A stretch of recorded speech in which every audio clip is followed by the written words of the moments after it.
Hello friends, welcome to Vanshar defence academy.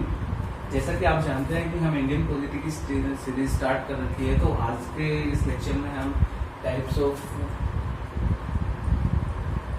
Funds के बारे में पढ़ेंगे। उसके बाद टाइप्स ऑफ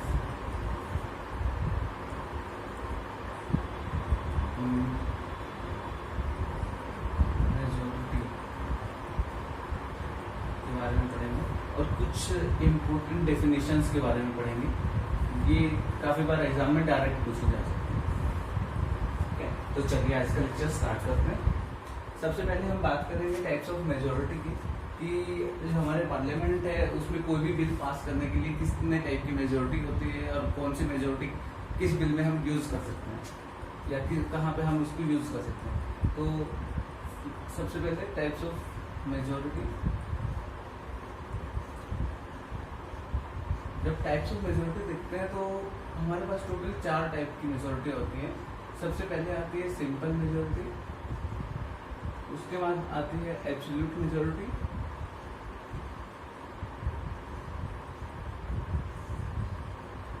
फिर होता है इफेक्टिव मेजॉरिटी और फोर्थ टाइप होता है स्पेशल मेजॉरिटी। ठीक है, तो ये 4 टाइप्स की मेजॉरिटी हमारे इंडियन कॉन्स्टिट्यूशन में होती है। सबसे पहले होती है स्पेशल सिंपल मेजॉरिटी, उसके बाद आती है एब्सोल्यूट मेजॉरिटी, फिर होती है इफेक्टिव मेजॉरिटी, उसके बाद लास्ट में आती है स्पेशल मेजॉरिटी। जो सिंपल मेजॉरिटी होता है उसमें 50% प्लस 1 वोट होता है of total present and voting. जितने मेंबर्स उस दिन प्रेजेंट है और कितने वोट कर रहे हैं उसका टोटल 50% प्लस 1 अगर मिलता है तो वो सिंपल मेजॉरिटी से वो चीज़ पास हो जाएगी। ये जनरली हम यूज़ करते हैं मनी बिल के केस में, ऑर्डिनरी बिल के केस में, फाइनेंस बिल के केस में।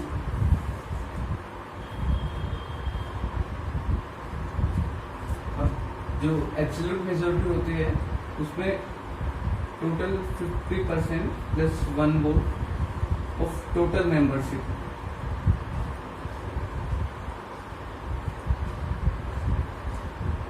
कि उस हाउस की जितनी टोटल मेंबरशिप है, जैसे लोकसभा की टोटल मेंबरशिप 545 है और राज्यसभा की 245 है, तो इनका 50% प्लस 1 मिनिमम चाहिए एब्सोल्यूट मेजॉरिटी के लिए, क्योंकि यूज किया जाता है मेजरली इन गवर्नमेंट फॉर्मेशन।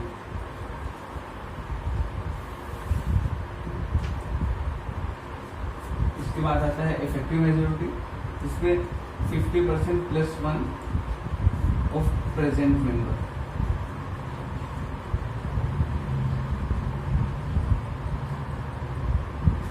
जो सिंपल मेजॉरिटी होता है उसमें भी 50% प्लस 1 होता है प्रेजेंट मेंबर का, लेकिन उसके साथ वोटिंग भी होता है। लेकिन यहाँ पे सिर्फ 50% प्लस 1 ऑफ प्रेजेंट मेंबर्स। उस दिन कितने मेंबर्स प्रेजेंट है उसका 50% प्लस 1 अगर वोट मिल रही है तो इफेक्टिव मेजॉरिटी से वो चीज़ पास होगी। जो स्पेशल मेजॉरिटी होता है उसके 3 टाइप्स होंगे। सबसे पहले आता है special majority under article 269, special majority under article 366, 368 और स्पेशल मेजॉरिटी अंडर आर्टिकल 61। जो ये फर्स्ट वाले हैं इसके अकॉर्डिंग होता है कि 2/3 ऑफ प्रेजेंट इन वोटिंग। जो स्पेशल मेजॉरिटी अंडर 368 है इसके अकॉर्डिंग 2/3 ऑफ प्रेजेंट।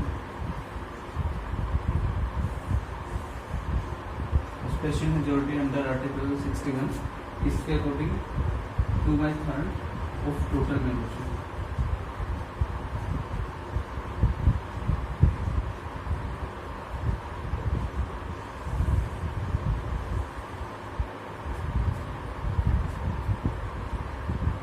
जो 2/3 ऑफ प्रेजेंट इन वोटिंग है इसमें यूज किया जाता है जब राज्यसभा लोकसभा को कोई पावर प्रोवाइड कर रहा है, तो उस केस में 2/3 ऑफ प्रेजेंट एंड वोटिंग हम यूज करते हैं।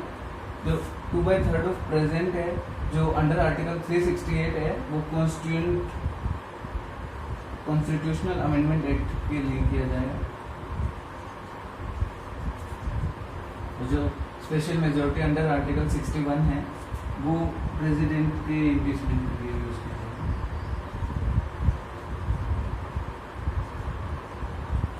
अब आता है टाइप्स ऑफ फंड्स।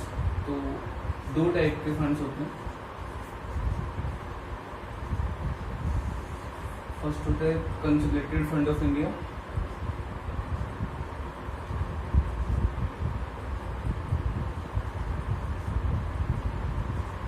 सेकेंड होता है कंटीजेंसी फंड ऑफ इंडिया।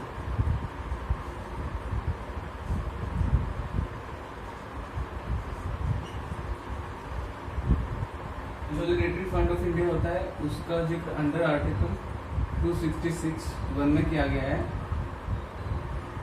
ये टोटल इनकम प्लस एक्सपेंडिचर होगा।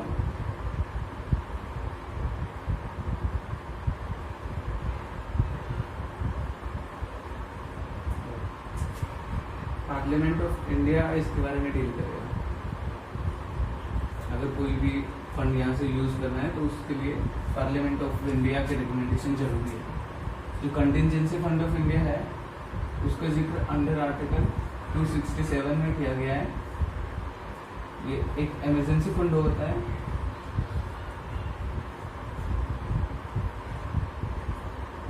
ये यूज करने के लिए प्रेसिडेंट की रिकमेंडेशन जरूरी है।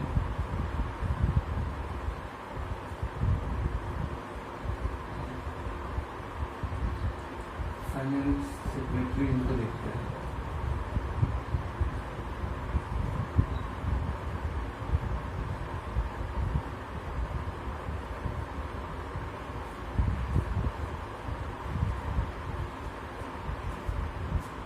इंडिया में 2 टाइप के फंड्स होते हैं। पहला होता है कंसोलिडेटेड फंड ऑफ इंडिया और दूसरा होता है कंटिजेंसी फंड ऑफ इंडिया। तो कंसोलिडेटेड फंड ऑफ इंडिया होता है, उसका जिक्र संविधान में आर्टिकल 266(1) में बताया गया है, जिसके अकॉर्डिंग जो कंसोलिडेटेड फंड होता है वो टोटल इनकम प्लस एक्सपेंडिचर होता है, कि जितने भी हमारे गवर्नमेंट एम्प्लॉयज है उनको सैलरी यहीं से मिलती है और जितनी हमारे नेशन को इनकम आई है उस सभी का जिक्र भी इसी फंड के अंदर होगा। इसको यूज करने के लिए हमें पार्लियामेंट की परमिशन लेनी होगी। और जो कंटिजेंसी फंड ऑफ इंडिया होता है, उसका जिक्र अंडर आर्टिकल 267 में बताया गया है। ये एक इमरजेंसी फंड होता है। जब पार्लियामेंट सेशन में ना है तो उस टाइम पे अगर हमें फंड की जरूरत पड़ती है तो हम इस इमरजेंसी फंड को यूज करते हैं। इसके लिए हमें प्रेसिडेंट की रिकमेंडेशन जरूरी है। इसको फाइनेंस सेक्रेटरी ऑफ इंडिया देखते हैं और इसकी जो मैक्सिमम लिमिट है वो 500 करोड़ है।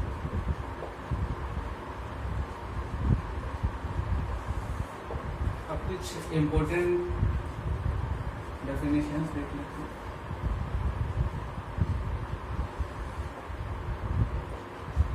सबसे पहले है क्वेश्चन आर।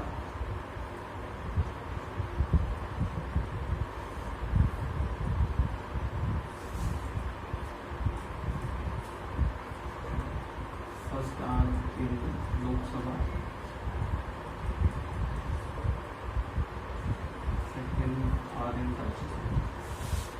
टाइम होता है वो 11 to 12 PM, 11 AM to 12 PM।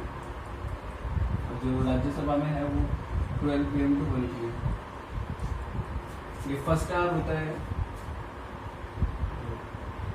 जैसा कि नाम से पता लग रहा है क्वेश्चन आवर, तो इसमें कोई भी MP है वो किसी भी मिनिस्टर से कोई भी क्वेश्चन पूछ सकते हैं।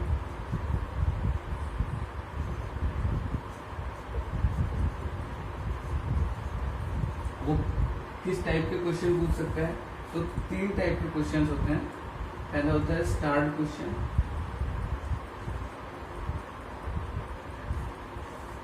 जिसपे जो MP अगर कोई क्वेश्चन पूछेगा तो उसका आंसर ओरली देना है और उसी टाइम पे देना है। सेकंड होता है अनस्टार्ट क्वेश्चन, जिसमें रिटर्न आंसर चाहिए। टाइम पीरियड भी मिलता है उनको 10 डेज का।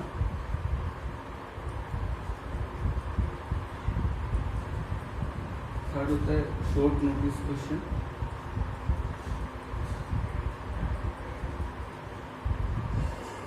शॉर्ट नोटिस क्वेश्चन में ओरली आंसर देते हैं और जो टाइम पीरियड होता है वो लेस देन 10 डेज होता है।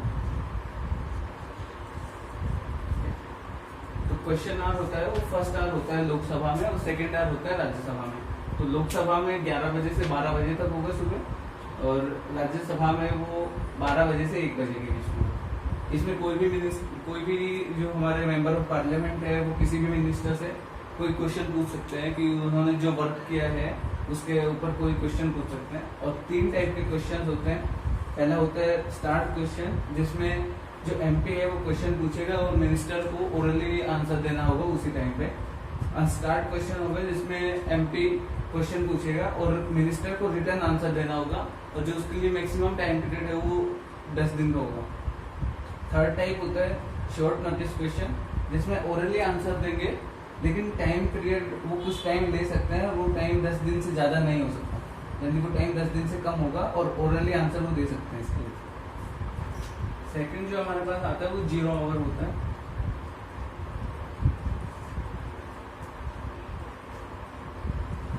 तो ये फर्स्ट आवर इन राज्यसभा होगा, सेकेंड आवर इन लोकसभा होगा।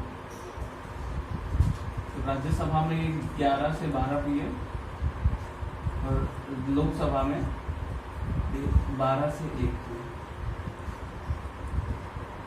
अब जो क्वेश्चन पूछते थे वो क्वेश्चन हो गए, उसके बाद अब टाइम आता है कि कुछ काम कर लिया जाए। तो जो 0 आवर होता है ये बेसिकली होता है कि कोई मिसलेनियस वर्क है वो करने के लिए।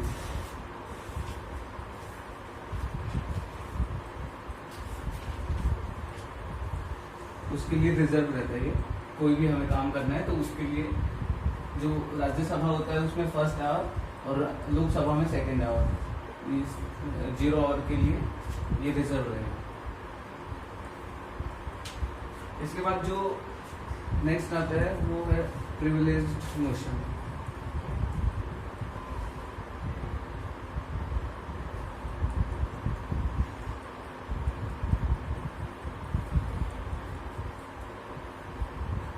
प्रिविलेज्ड मोशन में कोई भी एक एमपी है वो किसी दूसरे एमपी या मिनिस्टर के खिलाफ बोल सकता है इसमें, और ये बोल सकता है कि जो मिनिस्टर है या जो दूसरा कोई एमपी है उसने इस हाउस को मिसलीड करने की कोशिश कर रही है।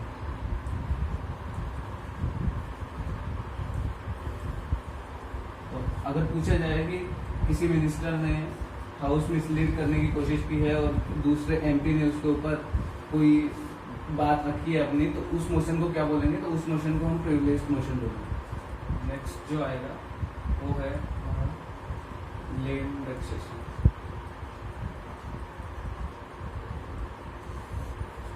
लेम डक सेशन है, इसमें है कि जो पहले का कोई हाउस है उसके एमपीज है और अभी री इलेक्शन हुआ है, री इलेक्शन होने के बाद जो एमपीज है, तो जिस टाइम तक ये नए एमपी हाउस को ज्वाइन नहीं कर लेते और उस टाइम पे अगर पार्लियामेंट की कोई मीटिंग होनी है तो उसको अटेंड करेंगे जो पुराने एमपी, तो उस टाइम पे जो सेशन होगा उसी सेशन को हम लेम डक सेशन बोलेंगे कि वहाँ पे पुराने एमपी सेशन अटेंड कर रहे हैं, इसलिए उसको लेम डक सेशन बोलेंगे।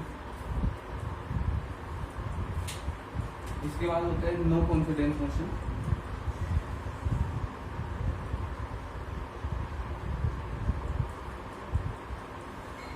नो कॉन्फिडेंस मोशन में होता है कि कोई अपोजिशन प्राइम मिनिस्टर और उसके पूरे काउंसिल ऑफ मिनिस्टर के खिलाफ कोई ये मोशन अगर पेश करता है और अगर वो पास हो जाता है तो उसमें जो ये प्राइम मिनिस्टर है उसको और उनके साथ उनकी पूरी काउंसिल ऑफ मिनिस्टर्स को रिजाइन करना पड़ेगा और उनकी गवर्नमेंट गिर जाती है। इंडिया में अभी तक नो कॉन्फिडेंस मोशन पेश काफी बार हुआ है, लेकिन पास 3 बार ही हुआ है।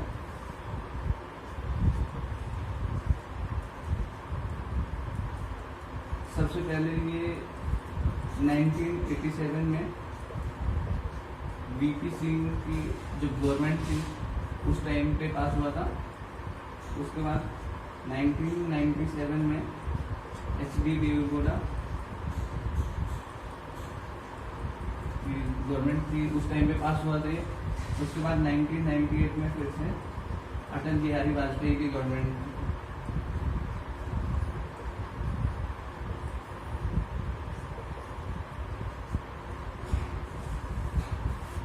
नो कॉन्फिडेंस मोशन कोई भी अपोजिशन है वो अपने प्राइम मिनिस्टर और काउंसिल ऑफ मिनिस्टर्स के खिलाफ डाल सकता है कि वो अगर कॉन्स्टिट्यूशनली वर्क नहीं कर रहे हैं या उनकी जो पॉलिसीज है वो हमारे पीपल्स के लिए सही नहीं है, उस केस में कर सकते हैं।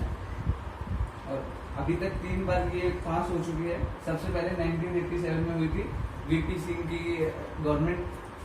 उसके बाद 1997 में एचडी देवेगौड़ा की गवर्नमेंट थी वो, और लास्ट में 1998 में अटल बिहारी वाजपेयी की गवर्नमेंट थी। नो कॉन्फिडेंस मोशन होने की वजह से उनकी सरकार गिर गई थी। अब एक होता है सेंसर मोशन।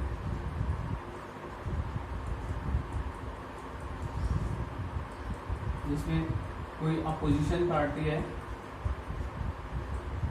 वो काउंसिल ऑफ मिनिस्टर्स के खिलाफ एक मोशन पेश कर सकती है पार्लियामेंट में कि जो काउंसिल ऑफ मिनिस्टर्स है वो हमारे कॉन्स्टिट्यूशनली वर्क नहीं कर रही है।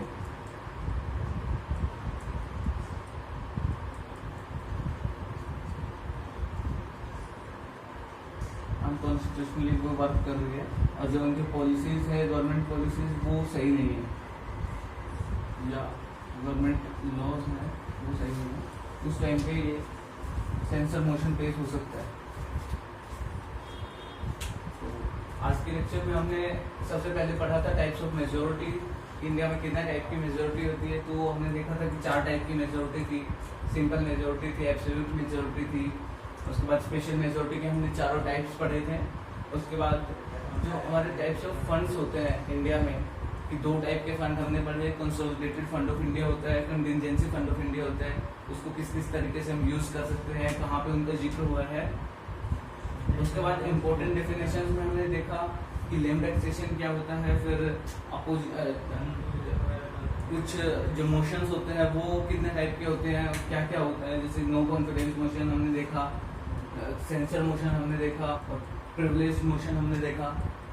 उसके पहले हमने देखा था कि जो 0 आवर क्या होता है, क्वेश्चन आवर क्या होता है, कितने टाइप के क्वेश्चन पूछे जाते हैं, कौन कौन से टाइप होते हैं क्वेश्चंस के। स्टार्ट क्वेश्चन हमने देखा, अनस्टार्ट क्वेश्चन देखा। तो ये कुछ इम्पोर्टेंट टॉपिक्स थे आज के लिए। तो आई होप ये वीडियो आपको अच्छी लगी हो। तो हमारे चैनल को सब्सक्राइब कर लीजिए, लाइक करिए, इस वीडियो को अपने फ्रेंड्स के साथ शेयर करिए और नेक्स्ट टाइम तक के लिए अपना ध्यान रखिएगा। जय हिंद।